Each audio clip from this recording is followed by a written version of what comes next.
20 থেকে 35 বছর, এই 15টা বছর জীবনের সবচেয়ে সেন্সিটিভ স্টেজ। জীবনের এই সময়টাতে জীবনের রং বারবারই বদলাতে থাকে।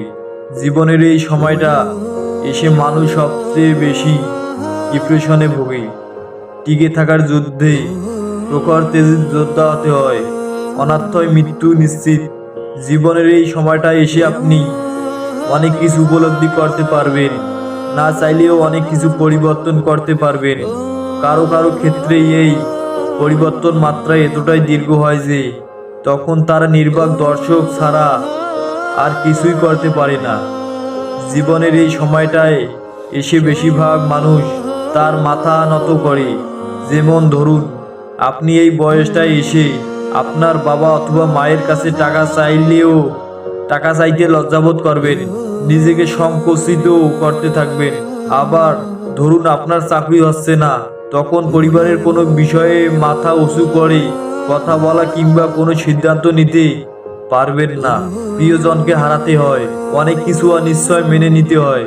এই সময়টায় আপনি চাইলেও হুট করে ট্যুরে যেতে পারবেন না। আপনার পছন্দের ক্যামেরাটা দোকানের গ্লাসের ভিতরে থেকে দেখতেই তৃপ্তি হতে চাইবেন। চাইলেও পরিবারের সাথে বসে আড্ডা দিতে পারবেন না।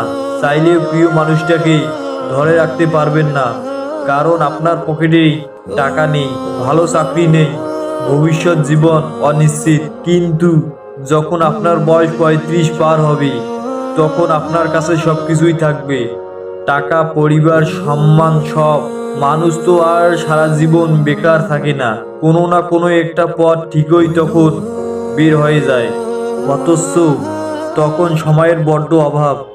আপনি ব্যস্ত হবেন সংসার ধর্মে, তখন ভুলেও যাবেন আপনার কিছু ইচ্ছা ছিল, কিছু স্বপ্ন ছিল।